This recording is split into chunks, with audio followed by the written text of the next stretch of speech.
Hiya, welcome back to my mid-autumn rainy garden. Look at this weather today. Can you hear the rain? I have to say it's very welcome right now because I was just thinking we need some rain in this garden. Well, the bright summer colours have faded into more muted tones and I have to say I'm absolutely loving it. I thought we could maybe take a wee look and see what's going on in the garden right now. Well, you know that we had Storm Amy came through a few weeks ago and it took down a dividing fence between myself and my neighbour, but it's hopefully getting replaced tomorrow, all going to plan. So I just thought we could have a wee look and see what we have going on right now. Obviously there's not much in the way of bright summery flowers or anything, but I have to say I really like this more muted palette.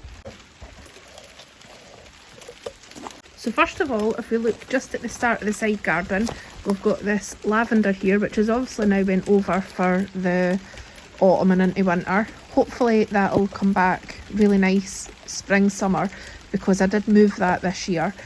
And it is a bit woody, but I'm thinking that the Totally Tangerine Geums here, that I also moved here and divided from 1 into 3, hopefully they're going to come up and you'll not really see the woody part.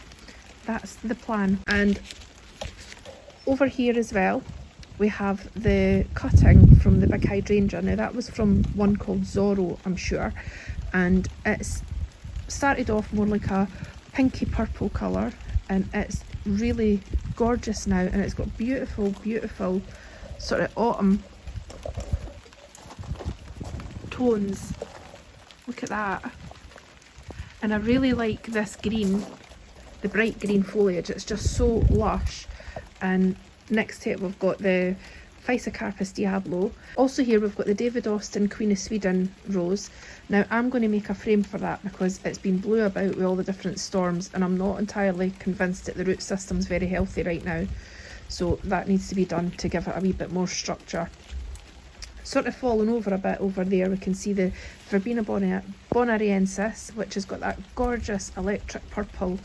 And it's so airy looking. I think I'd definitely like to plant bits of that even towards the middle and things because you'll be able to see through it.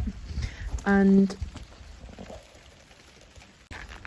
over here as well, we've got the Totally Tangerine Dahlia, which I grew that from a tuber this year as well. Kind of letting it go over to see if we can get some seed from it now. And then in front of that, we've got the Astilbe, which start off in the spring and summer with nice feathery sort of plumes, and you've still got that nice structure, and there's plenty of wee tiny seeds on there as well. Right here, this has to be one of my favourites, Invincible Spirit 2 hydrangea that was my gift from Anna for, I think it was for my birthday, not this year but last year. And the colour of that, there's so many different colour interests. Like, you start off with the pink, the sort of paler pink, going into the brighter pink, and then it now has these more dusty looking, sort of antique looking tones actually. Love it. And then over this side we've got the Physocarpus Tiny Wine, and next to that we've got a Vanessa Bell Rose, which got another wee another wee bloom off of that. I just wish the Vanessa Bell had a wee bit more structure, because once it does get blooms on it, and it tends to flop over if it gets rain. Sometimes it doesn't even need help from the rain. Over here towards the bird bath, we've got the Blue Moon Rose, which has got another 3 or 4 blooms on it, so that's fantastic. I didn't expect that to happen. We've got the gorgeous Cosmos up the back, which are absolutely beautiful. And actually I've noticed they've got a really nice smell from them. I notice it more at my back door actually. There's a big clump of them there at the back door. Let me see what else we've got.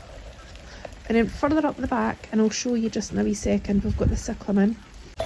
Over here, this is the wallflowers that I planted here, and then over at the other side as well. We've got wallflowers, and I think they're bright yellow. Yeah, they were bright yellow. There's actually one that's started to bloom. Now, I planted them I'd say maybe last June, July. They didn't flower, no, sorry, one flowered this year, and then the rest have just got more size with their foliage. So I'm thinking come spring, they're going to be absolutely stunning. A real welcome bit of colour come the spring, I think. Right, let's go and we'll see what else there is.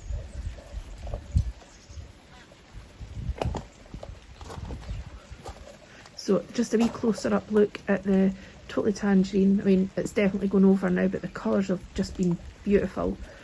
And down in front of that, actually, we've got the Rebecca, that I split that, and there's another one just in front of the lavender.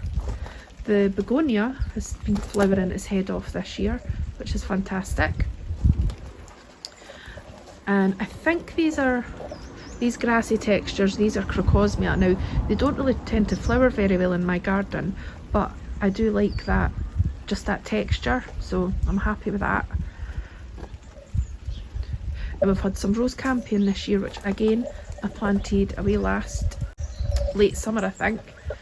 So we've got those, that beautiful bright pink. I'm going to try and plant a clump of them together and put them in more sunshine, because I think the lack of sun has affected them not flowering just as much as I'd like.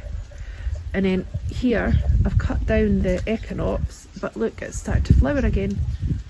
I really like it when it's that wee bit shorter, so I'm wondering if maybe a couple of the plants, when they start to come up next year, I'll maybe cut them down a bit and see then if they'll do a second flush that's just a bit shorter. I love an experiment. And we've got the ivy going up the fence here. Now please ignore the fence, it is going to get painted, but it'll probably wait till spring now. And then down here you can see the magenta cyclamen, which is, I'm loving that.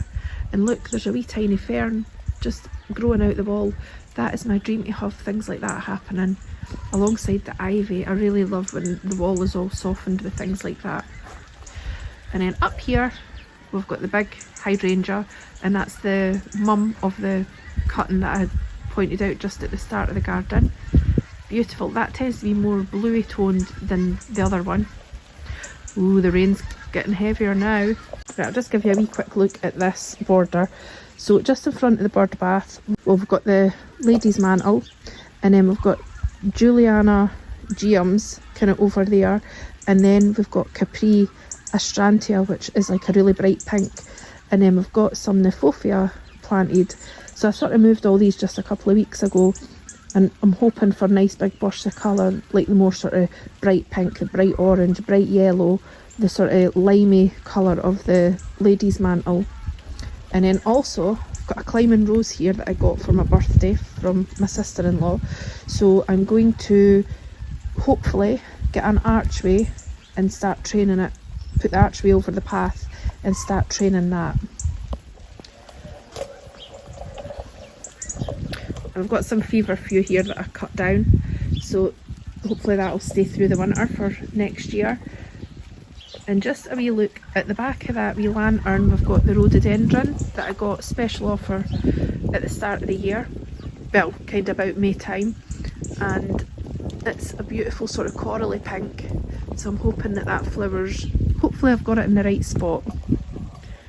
And then round here as well we've got the willow, the Kilmarnock willow, which is in a pot, and it's got the creeping jenny and the begonias round about it, and they've just been fantastic, and they're still flowering away even though we're going into later October now.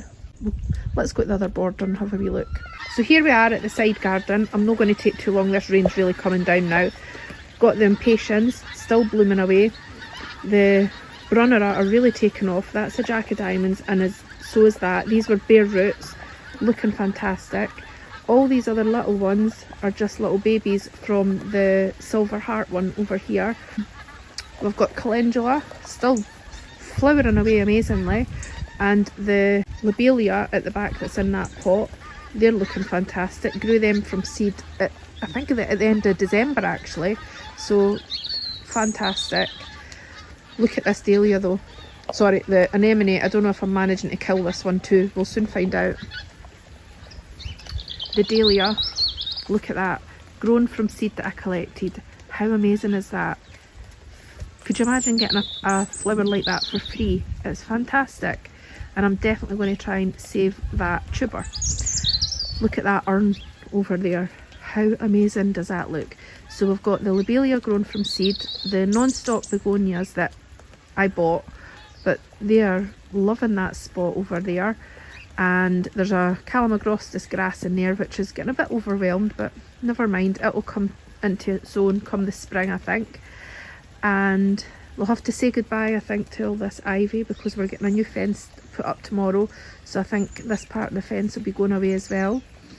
And we've got the blackberries coming in from the waste ground, which I'm fine about, but I might need to get them under control before they take over. What else did I say about the calendula? Looking fantastic. I've missed the boat with a lot of these seeds. They've sort of scattered themselves, so we'll probably end up with random calendula next year. And we've got the Gertrude Jekyll, which had loads of blooms when I first got it, so I'm hoping that's going to be the case come early summer next year. Right, I think I'm getting a bit soaking now. I'm going to go in and have a wee cup of tea and well, it's probably a bit too early for a biscuit. I'll have a cup of tea just now and maybe a wee watch of YouTube, and I hope you're having a really nice day, and I'll just say bye for now.